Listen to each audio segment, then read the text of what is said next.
Hello friend, स्वागत है फिर एक नई वीडियो में। जैसा कि पिछली वीडियो में आप लोगों का रिस्पांस काफ़ी अच्छा रहा है, तो हम उसका सेकंड पार्ट लाए हैं। मॉक टेस्ट बोले तो पहला क्वेश्चन दिया गया है, प्रेरकत्व का विमी सूत्र है। तो इसको हम प्रेरकत्व भी बोल सकते हैं और इसको हम स्वप्रेरकत्व भी बोलते हैं। दोनों एक ही वर्ड होते हैं। तो अब इसका मात्रक की बात की जाएगी पहले, तो इसका काफ़ी फेमस मात्रक हेनरी होता है। ठीक, बहुत फेमस मात्रक हेनरी है इसका। और इसका दूसरा मात्रक जो होता है वोल्ट सेकेंड पर एम्पियर होता है। और वोल्ट सेकेंड को हम क्या कहते हैं? वोल्ट सेकेंड को हम वेबर कहते हैं। तो इसका एक मात्रक हो जाएगा वेबर पर एम्पियर।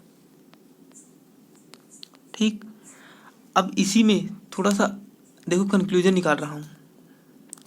नोट डाउन करो तीनों मात्रक।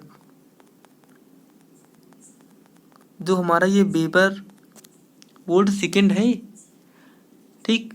अब ये जो वोल्ट एम्पियर को हम ओम भी कहते हैं, तो इसका मात्रक ओम हो जाएगा।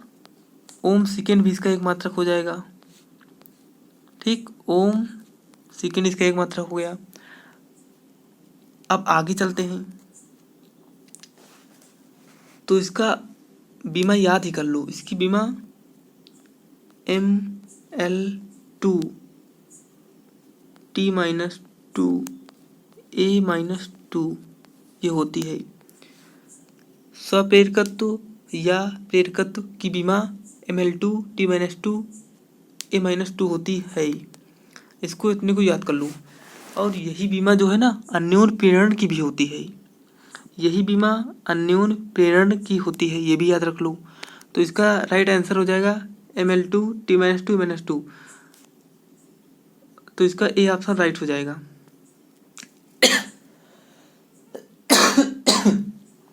आगे चलते हैं। आगे क्वेश्चन दिया गया है, 2 माइक्रोफैरड 5 माइक्रोफैरड को संधारित्र समांतर क्रम में जोड़े गए हैं। तो तुल्यधारिता बताओ। संधारित्र, तो संधारित्र को बोलते हैं कैपेसिटर। तो CP equal to C1 plus C2। तब इनको दोनों को जोड़ देंगे, यहाँ 2 + 5 तो 7 माइक्रोफैरड, मतलब 7 माइक्रोफैरड इसका आंसर आ जाएगा। आगे चलते हैं। ये क्वेश्चन है, इसमें बताया गया है पर्वतारोही पर्वतारोहण के समय आगे की ओर क्यों झुक जाता है? तो option A, option B, option C, option D पढ़ो। उसके गुरुत्व केंद्र से होकर गुजरने वाली रेखा उसके आगे झुकने से संतुलन या साम्य की स्थिति में आ जाती है, तो ये गलत हो जाएगा। बी ऑप्शन, चढ़ाई करने के लिए आवश्यक बल झुककर चलने से ही अधिक लगाया जाता है। ठीक, यही बी ऑप्शन सही होगा, बाकी सी ऑप्शन गलत है, बेकार है, आगे मत पढ़ो। 5वां नंबर आ जाओ। कह रहा है कि वॉशिंग मशीन का कार्य सिद्धांत है। वॉशिंग मशीन आपने अपकेंद्र बल सुना होगा, उसी पर आधारित, मतलब अपकेंद्रण। ऑप्शन ए सही हो जाएगा। अब इसका 6 नंबर, बल निम्नलिखित में से किसके परिवर्तन की दर को कहते हैं? तो हम जानते हैं कि संवेग परिवर्तन की दर को बल कहते हैं। अब इसमें थोड़ा समझ लीजिए। ठीक, अब तो संवेग होता है एक सदिश राशि या वेक्टर क्वांटिटी है। P = mv होता है। संवेग बराबर P = mv होता है। ठीक, मात्रक अब इसका देख लिया जाए, किलोग्राम मीटर पर सेकेंड इसका मात्रक होता है। इसकी बीमा देख ली जाए, तो इसकी बीमा हो जाएगी ML-T-1। इसकी बीमा हो जाएगी ML-T-1। ठीक, इस सब मतलब एक क्वेश्चन से जितना हो सकता है उतना मैटर आपको दे रहा हूँ।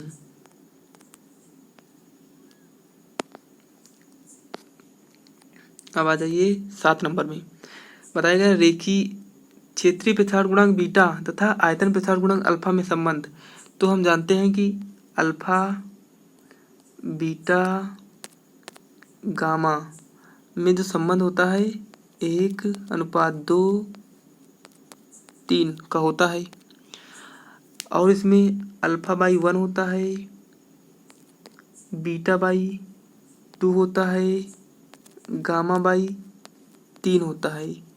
ठीक, अगर इसको हम काट दें तो इसमें अगर बीटा बराबर निकालें तो बीटा बराबर हो जाएगा 2 गामा बाई 3। तो इसमें कौन सा ऑप्शन है? 2 गामा बाई 3।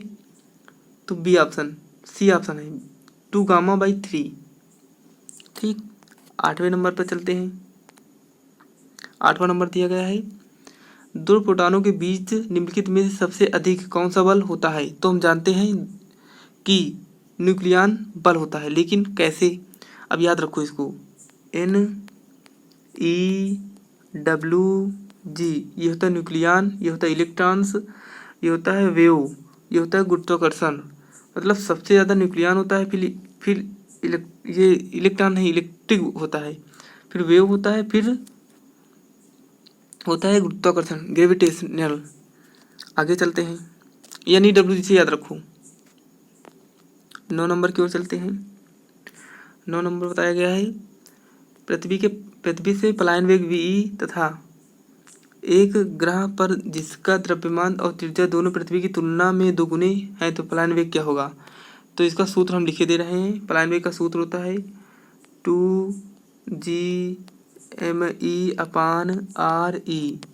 तो मतलब कहा जा रहा है कि द्रव्यमान तथा त्रिज्या 2 गुनी है, द्रव्यमान 2 गुना है, त्रिज्या 2 गुनी है। तो यहाँ 2 रख देंगे तो आ जाएगा 4 मतलब 2, मतलब खाली वी आंसर आ जाएगा इसका।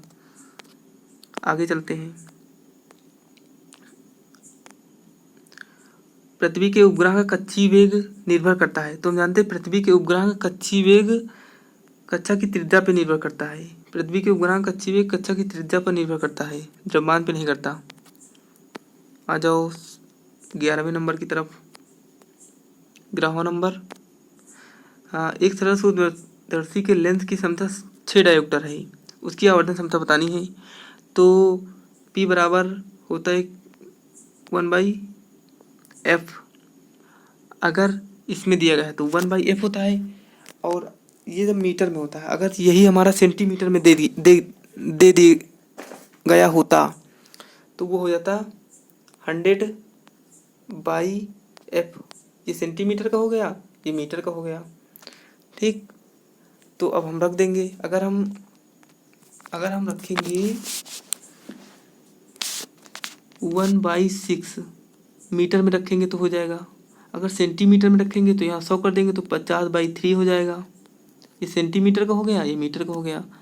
और अब डायोप्टर आवर्धन क्षमता का सूत्र होता है 1+d/p। ठीक, तो ये 1 हो जाएगा, d फिक्स होता है 25, d 25 होता है, 1+25/50। ये जब 3 ऊपर जाएगा तो यहाँ 3 हो जाएगा। जब इसको कर लेंगे हल तो ये आ जाएगा 2.5। ठीक, अब इसमें बताया गया 12 नंबर में, चुंबकीय लंबाई और ज्योतिर्मयी लंबाई का अनुपात बराबर है। तो इसका अनुपात जो होता है 0.84 इसके बराबर होता है। ऑप्शन इसमें कौन सा होगा? डी ऑप्शन सही हो जाएगा। अब आ जाओ, पराश्रव्य तरंगों की आवृत्ति होती है। तो हम जानते हैं जो पराश्रव्य तरंगें होती है 3 प्रकार की होती हैं। श्रव्य तरंगें होती है, अपश्रव्य तरंगें होती है, पराश्रव्य तरंगें होती हैं। पहले आता है श्रव्य तरंगें। तो श्रव्य तरंगें होती है 20 हर्ट्ज से 20,000 हर्ट्ज तक होती है, इन्हें मनुष्य सुन सकता है। ये होती है श्रव्य तरंगें। अब आ जाओ अपश्रव्य तरंगें। अपश्रव्य तरंगें जो होती हैं वो होती है 20 हर्ट्ज से कम, वो अपसर्ग तरंगें होती हैं। अपसर्ग क्या बोलते हैं यार, आ नहीं रहा, इसको बोलते हैं अपसर्ग तरंगें। ठीक, अब आ जाओ पराश्रव्य तरंगें। जो पराश्रव्य तरंगें होती हैं 20,000 से अधिक की होती हैं, इनको कुत्ता बिल्ली सुनते हैं। यही कारण से कुत्ता बिल्ली जैसे भूकंप आता है तो इन्हें मतलब पहले से आभास हो जाता है कि कुछ होने वाला है। आगे चलते हैं। अगला क्वेश्चन है न्यूनतम तापमान संभव है। तो न्यूनतम संभव शून्य तापमान 0 केल्विन है या -273 डिग्री सेल्सियस है। दो ही होते न्यूनतम संभव शून्य तापमान। इसमें क्या होती है, अणुओं की गति रुक जाती है, अणु गति करना बंद कर देते हैं, तो उसे हम न्यूनतम संभव शून्य तापमान कहते हैं। अब आ जाओ अगले क्वेश्चन के 15 नंबर। ये क्वेश्चन है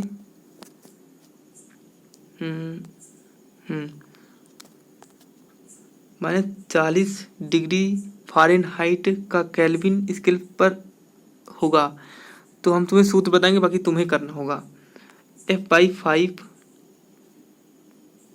ठीक -F/5 बराबर केल्विन बताना है K-273 अपान 5 अपान 9 ओ K/5। रुक जाओ 1 मिनट। K/5 K-273 देखो जो फ़ारेनहाइट इसको गलत बता दिया हमने। देखो फ़ारेनहाइट होता है F/9 ठीक। अब केल्विन हो जाएगा K-273 अपान 5। अगर जो है 40 रखेंगे ठीक, तो 40 का गुणा कर देंगे तो इसका पूरा कंक्लूजन निकालेंगे तो हल होके निकलेगा 233 केल्विन। हम जानते हैं लेकिन आप भी कर लेना। अब आगे इसमें संतुलित अवस्था में किसी गैस के अणुओं का वर्ग माध्य मूल वेग अनुपाती होता है। तो हम जानते हैं v अनुपाती होता है √γ/RT/m। तो ये हो जाएगा, ये v अनुपाती √T के होता है, दूसरा v अनुपाती 1/√m के होता है। तो इसमें क्या कौन सा है, इसमें है T। ऑप्शन इसका ए हो जाएगा। 17 नंबर क्वेश्चन है, इसका कल कराए थे ठीक। द्रव्यमान इतना दिया गया है, ये इतना दिया गया है, तो इसका सूत्र होता है ms θ1 - θ2 से कर लेना। m दिया गया है, s दिया गया है 0.5, ये होती जल की गुप्त ऊष्मा, और ये 10 दिया गया है, तो ये पूरा निकाल के निकलेगा इसका आंसर 20 कैलोरी ठीक। आगे आ जाओ। अगला है आदर्श अमीटर का प्रतिरोध होता है। तो आदर्श जो अमीटर होता है इसका प्रतिरोध 0 होता है। इसको हम श्रेणी क्रम में जोड़ते हैं। अगर यही पूछ लिया जाता आदर्श वोल्टमीटर का प्रतिरोध होता है, तो आदर्श वोल्टमीटर का प्रतिरोध अनंत होता है, उसको हम समांतर क्रम में जोड़ते हैं। अब 19 नंबर की ओर। 19 नंबर दिया गया है 19 सेंटीमीटर एक तार को जिसमें 3 एम्पियर की धारा बह रही है 2 वेबर प्रति मीटर स्क्वायर के चुंबकीय बल क्षेत्र के लंबवत रखा गया है। तार पर लगने वाले चुंबकीय बल का मान होगा। तो एफ मतलब एफ पूछ रहे हैं, चुंबकीय बल का मान पूछ रहे हैं ठीक। तो एफ बराबर होता है IBL साइन थीटा होता है, लेकिन थीटा कोई जिक्र नहीं किया गया। धारा 2 है, बी का मान 2 है, और 10 सेंटीमीटर दिया गया है। 10 सेंटीमीटर इसको मीटर बनाएंगे, 100 से गुणा कर देंगे, 100 से भाग दे देंगे, तो ये आ जाएगा 6 ठीक। तो 6, तो अगर भाग देंगे तो ये आ जाएगा ऑप्शन ए नंबर 0.6 न्यूटन आ जाएगा। अब आ जाओ 20 नंबर की ओर। 20 नंबर क्वेश्चन काफ़ी बढ़िया क्वेश्चन है। देखिए 25 वाट 120 वोल्ट तथा 100 वाट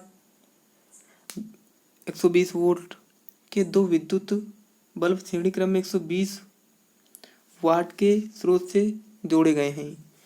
कौन सा बल्ब अधिक चमकेगा? तो हम जानते हैं कि समांतर क्रम में हम जानते हैं कि जब बल्ब समांतर क्रम में जुड़े होते हैं तो अधिक वाट वाला बल्ब अधिक प्रकाशित होगा तथा कम वाट वाला बल्ब कम प्रकाशित होगा। ये समांतर क्रम क्या होता है? जैसे घरों में जो बल्ब लगे होते हैं वो समांतर क्रम में लगे होते हैं। श्रेणी क्रम का सिस्टम क्या होता है? जब बल्ब श्रेणी क्रम में जुड़े होते हैं तो कम वाट वाला बल्ब अधिक प्रकाशित होगा तथा ज़्यादा वाट वाला कम प्रकाशित होगा। ऐसा इसमें है। तो इसमें क्या श्रेणी क्रम दिया गया है? तो इसमें श्रेणी क्रम दिया गया है ना, तो अधिक अधिक वाट किसमें है? 100 वाट है, 25 वाट है। 100 वाट मतलब अधिक प्रकाशित होगा।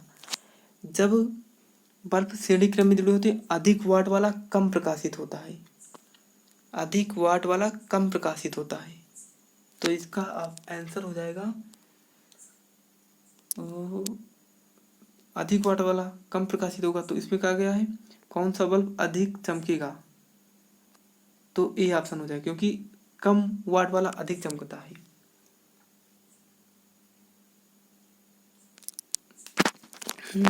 तो आगे कोई क्वेश्चन है भी?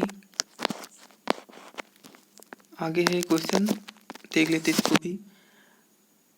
एनपीएन ट्रांजिस्टर पीएनपी ट्रांजिस्टर की तुलना में श्रेष्ठ होते हैं क्योंकि इसमें इलेक्ट्रॉन्स का प्रभाव बहुत अधिक होता है। भाई ये क्वेश्चन लास्ट टाइम एयरपोर्ट्स में पूछा गया था।